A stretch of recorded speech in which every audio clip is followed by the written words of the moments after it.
Good morning! It's pulo time. Samahan niyo kami ngayong mamulot ng mga itlog. Marami pa rin tayo nakukuhang comment sa comment section na nagtatanong kung magkano daw ba talaga dapat yung puhunan sa layer business sa tulad ng sa atin. So, depende po kasi yan talaga eh.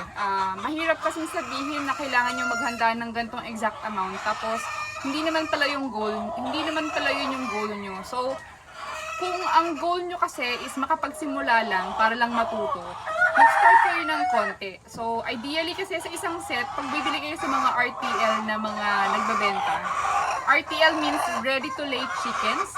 Pag dumating sa inyo yung 16 weeks old na yung mga manok, so give it 2, 3, 4 weeks, mag-start na silang mag-drop ng mga egg or mangitlog. Ang isang set kasi na binibenta nila 48 heads. Nung time na bumili kami, nasa 420, 450 ang isa. Ano lang yun, manok lang yun hindi kasama yung battery cage kung yun yung gusto nyong gawin. So mag-add pa kayo doon.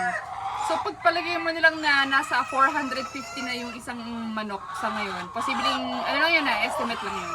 So i-multiply nyo by 48 heads. Tapos maglalaan kayo doon ng budget para sa feeds nila, good for 2 months kasi hindi naman sila agad makakapangitlog. Kaya nga nung sinabi ko kanina, bigyan nyo mga 4 weeks after dumating sa inyo, tsaka pa lang sila mag-start ng itlog. And pag nag-start sila ng itlog, hindi pa yan malalaki, maliliit pa yan. Ang tawag pa doon, peewee o kaya extra small. Medyo mahihirapan pa kayong i-market siya na gaya ng mga medium large eggs. So, kailangan nyo talagang mag-allot ng 2 months na budget para sa mga feeds. And then, mag-a-add pa rin kayo ng mga vitamins, bayad sa kuryente, sa tubig. Huwag na muna kayong mag-hire ng labor kasi mahihirapan kayo kapag 48 heads lang sa i-open nyo pa. Talong-talo kayo doon. So, ideally, kayo lang talaga yung mag-aasikaso ng mga manok. Ayun. So, i-compute nyo na lang.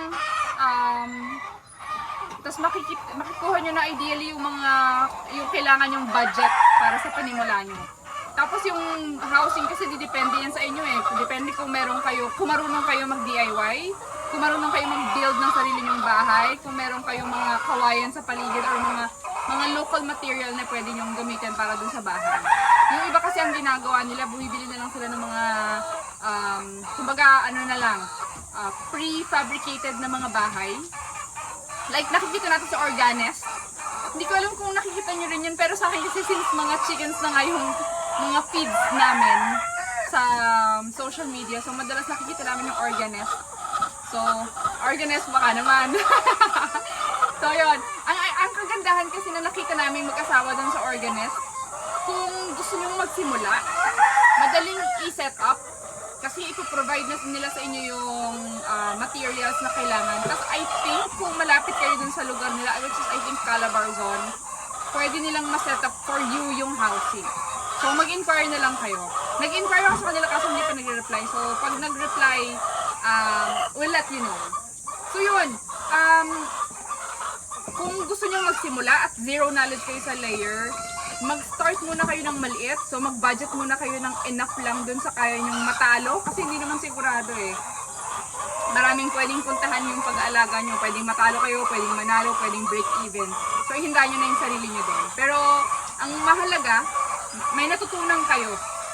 Para sa next na subok nyo, mas matalino na kayo dun sa pag-subok ng layer. Okay? So, napahaba na yung kwento natin, pulot na tayo.